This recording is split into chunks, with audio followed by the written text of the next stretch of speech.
So the week has arrived. The Senate trial will begin this Tuesday. How long will this impeachment trial last? Here's Senate Judiciary Chairman Lindsey Graham on this program 2 weeks ago. Well, I hope to have the trial over by the end of January. We'd use the Clinton model where you take the record established in the House, let the House managers appointed by Pelosi make the argument, let the president make his argument, so why the two articles are flawed. And then we'll decide whether or not we want witnesses, but this should be done in a couple of weeks. Joining me right now in an exclusive interview is Senator Ted Cruz of Texas, member of the Senate Judiciary Committee, chairman of the Judiciary Subcommittee on the Constitution. Senator, it is always a pleasure to see you. Thanks so much for being here. Thank you, Maria. Good morning. So this is the first time we will hear from the president. Of course, the president and the White House coming out with a statement last night ahead of the trial. Would you agree that this could be as short as 2 weeks? What's your expectation? I think it's certainly possible that this trial could last 1 to 2 weeks. On the other hand, if the Senate makes the decision to go down the road of additional witnesses, that could extend it to 6, 8 weeks or even longer. So I think there are really two paths here. But what you just noted there is important. This week is going to be the first time in a year that the president has had the opportunity to defend himself, to lay out the facts, to lay out the law, to lay out the actual substance. We've seen months and months and months of a one-sided show trial from House Democrats, where they didn't want to hear from the defense, where they shut out the White House, where they shut out the minority. The good news is in the Senate, what I'm confident of, is we're going to have a fair trial. We're not going to give in to the kind of games that House Democrats have played. Instead, we're going to give both sides a full and fair opportunity to present their case. The House managers will have every opportunity to stand up and to present their arguments, to put forth whatever evidence they have. But for the first time, the president and the White House defense team is going to be able to walk through the facts and substance, and I think that's a very, very important development. Let's talk about your reciprocity resolution. So if you were to go down the road of witnesses, you want it to be reciprocal. Tell us about that. Well, that's right. You know, it's kind of strange how we got here. So Democrats have been having hearings, have been doing impeachment for months in the House. They brought in all sorts of witnesses. They blocked the minority from having any witnesses. And then as soon as we get to the Senate, the Democratic talking point is, we want more witnesses. Never mind all the witnesses they called before. They want yet more. And they're trying to delay this. They're trying to drag this out. They want this trial to go on forever because they have a political objective of attacking the president. What I've said and what I've urged the conference is, listen, if we go down the road of witnesses, we're not going to do what the House did. We're not going to have a one-sided kangaroo court. Instead, we're going to respect reciprocity. What does that mean? That means if the prosecution gets a witness, the defense gets a witness. If the prosecution gets two, the defense gets two. That means if the prosecution gets to call John Bolton, then the president gets to call Hunter Biden. And I got to tell you, the Democrats are terrified about seeing a witness like Hunter Biden testify because they don't want to hear evidence of actual corruption, potentially of Joe Biden, corruption that occurred during the Obama administration. They blocked all those witnesses in the House. They're not going to succeed in blocking them in the Senate. If they want to go down the road of witnesses, that means the president enjoys the rights to due process, which means he can call witnesses and lay out his defense. Would that open up a whole nother can of worms? I mean, obviously, this whole focus on the president and this impeachment trial has put Hunter Biden and Joe Biden to the back seat. No one is actually talking about what went wrong there and why he accepted this money from foreign countries, leadership of foreign countries, while his father was sitting vice president. Well, Maria, you're right, and the Democrats desperately want to keep that topic off the news, and sadly, an awful lot of folks in the media are very compliant with that. But that's why I said this week the president having the opportunity to defend himself is so important, because I think one of the fundamental defenses that I expect to hear from the White House this week is that the president has inherent authority and, in fact, a responsibility to investigate corruption. And when you look at what happened with Joe Biden and Hunter Biden, there is at a minimum a prima facie evidence of corruption. You've got Hunter Biden getting paid $83,000 a month by Burisma, the largest natural gas company in Ukraine. $83,000 a month is $1 million a year. Wow. Hunter Biden had zero experience in oil and gas. It's not like he was a geologist or geophysicist. He was getting that money, the obvious inference is, because his daddy was vice president.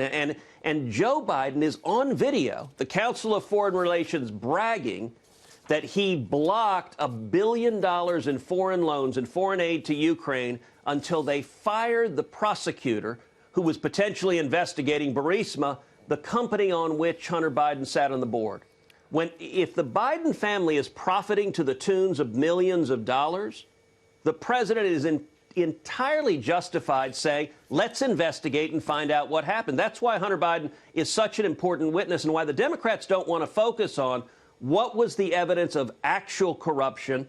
I expect to hear a lot from the White House defense team this week. You've got a 51 vote threshold in terms of getting that vote to hear witnesses. Do you want to hear from witnesses? And then I want to get your take on the White House's letter sent last night, basically calling the articles of impeachment violations of the Constitution.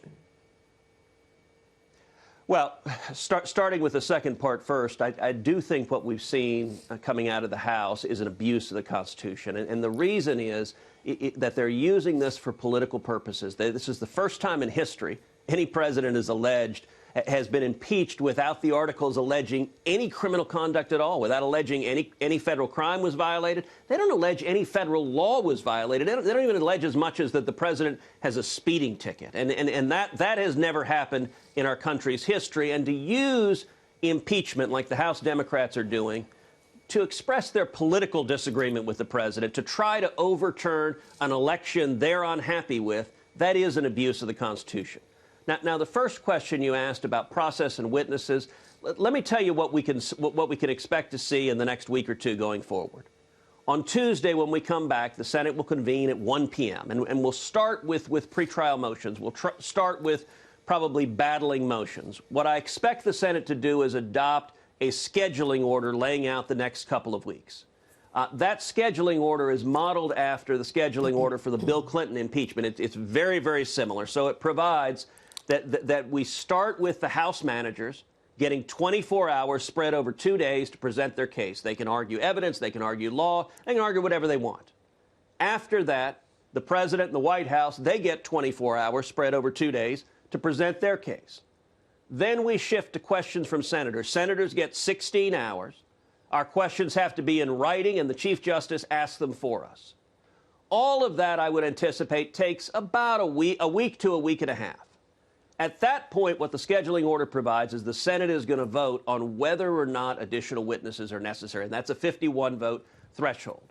I don't know how that vote's going to come out. I think all 47 Democrats will vote yes.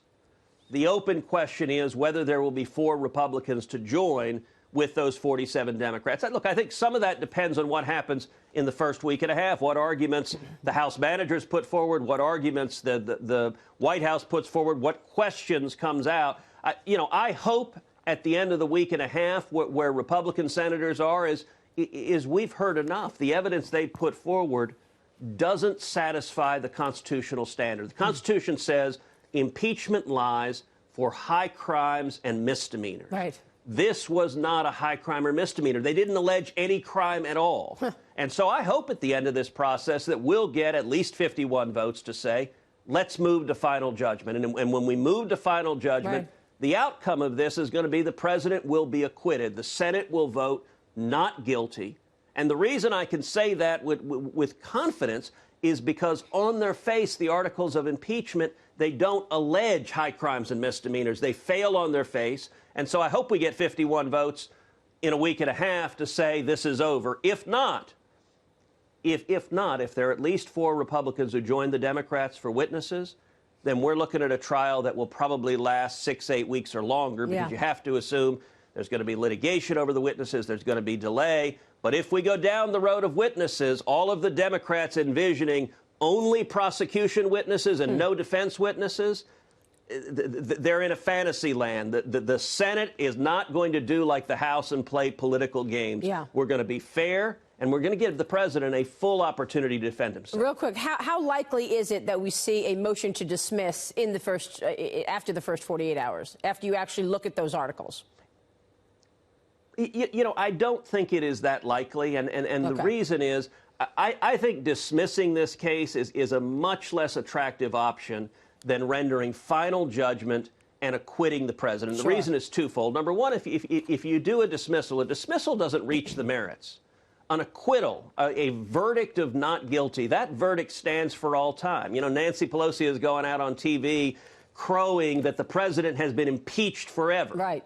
Well, when we get to final judgment, the president will have been acquitted forever of these bogus impeachment charges. Yep. That's a much better outcome for the president and for the country. And we're going to speak with... Secondly, if we dismissed at the outset, the president would never get a chance to defend himself. The president, the White House lawyers would never get the opportunity to put on the affirmative case. Think about it. In the months and months of House hearings, what I said on Hunter Biden, you didn't hear any of the witnesses say that because the House Democrats didn't want those facts and evidence. They didn't want to explore the evidence of corruption. Yeah. The president is entitled to have his case laid out persuasively, to be able to point out, as the brief the president filed this weekend points out, that these House Democrats have wanted to impeach the president since November of 2016. That's since right. Election Day, they've been saying, we're going to impeach the president, which means this has nothing to do with Ukraine. It was long before anything had happened with Ukraine. This was before the president had been sworn in.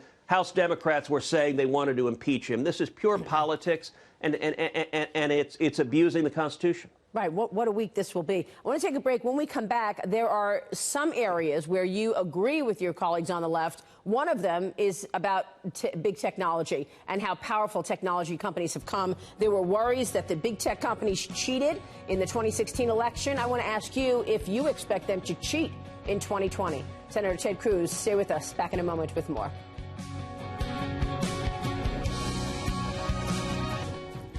And I am back with Texas Senator Ted Cruz ahead of an historic week with the impeachment trial starting. Real quick before we get to technology, Senator, in terms of that resolution, is there any concern that you've got the senators basically having allegiance to Joe Biden? He served 36 years in the Senate. There are some senators who will be, quote unquote, jurors who are running for president. Of course, they have they have their motive. And then there are others who perhaps have an allegiance to Joe Biden. Well, look, there's no doubt Joe Biden served with an awful lot of senators. There are a number of senators who consider him a personal friend.